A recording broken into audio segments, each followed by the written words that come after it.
di dalam rumah tangga tuh. Jadi rumah tangga kelas menengah hari ini betul-betul resah dengan keadaan ekonomi yang makin lama makin memburuk tuh. Sementara mereka membaca literatur, berita atau analisis baik di media sosial atau dalam jurnal bahwa terjadi kesenjangan, bahwa kalangan atas itu tetap bertumbuh, kalangan bawah sedikit banyak bisa dikendalikan melalui dana-dana sosial kan, BLT, jaminan kartu ini kartu itu. Jadi wilayah atasnya itu kompak dan mungkin karena terlalu besar maka pertumbuhannya dia itu menjadi eksklusif. Sementara yang bawah ini justru teratasi dengan social safety net dari pemerintah tuh, BLT atau pembagian gratis segala macam itu karena subsidi. Tetapi yang di sini dia nggak tahu mau ngapain nih, karena dia memang adalah lapisan kelas yang betul-betul hidup dari profesionalitasnya, hidup dari keahliannya tuh. Nah mereka ini yang kita sebut kelas menengah yang berupaya untuk bertahan, tapi makin lama dia tahu bahwa nilai tukar macam-macam kebutuhan konsumsi sehari-hari itu makin lama makin tak terbeli lagi itu. Dan sementara itu kelas menengah ini yang memantau pergerakan atau volatilitas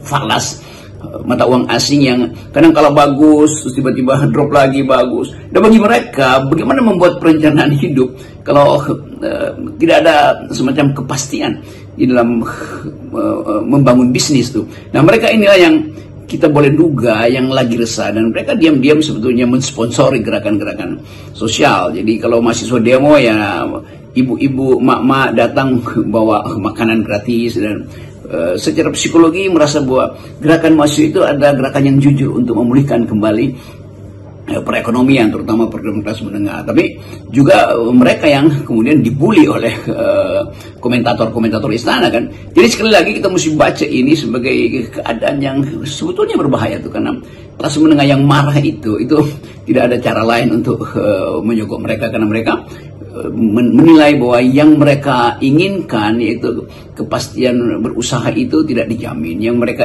ingin lihat ada politik yang bermoral, berakhlak itu, atau etika publiknya tidak jalan. Jadi mereka adalah kelas menengah yang mulai menantang legacy dari ekonomi yang ditinggalkan buruk oleh pemerintahan Jokowi.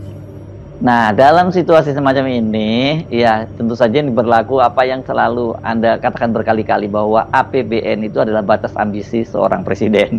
Dan itu juga berlaku buat Pak Prabowo, bahkan Pak Prabowo juga, kalau buat Pak Prabowo ini APBN itu batas apa yang disebut sebagai loyalitasnya kepada Pak Jokowi. Kalau kita coba deteksi dengan akal pikiran, apa sebetulnya reaksi para pengusaha ini ketika dipanggil oleh kekuasaan? Pasti akan ada reaksi, karena kapital itu, kalau kita belajar sedikit tentang Marxisme itu, akumulasi itu adalah hal yang tidak boleh terhalang oleh kekuasaan tuh. Dan modal itulah yang justru pada akhirnya akan diperlukan oleh kekuasaan. Dan pemerintah di dalam cara berpikir Marxis itu hanyalah panitia untuk mengorganisir percepatan akumulasi kapital tuh. Jadi kalangan yang punya harta atau kapital yang betul-betul kuat dan kokoh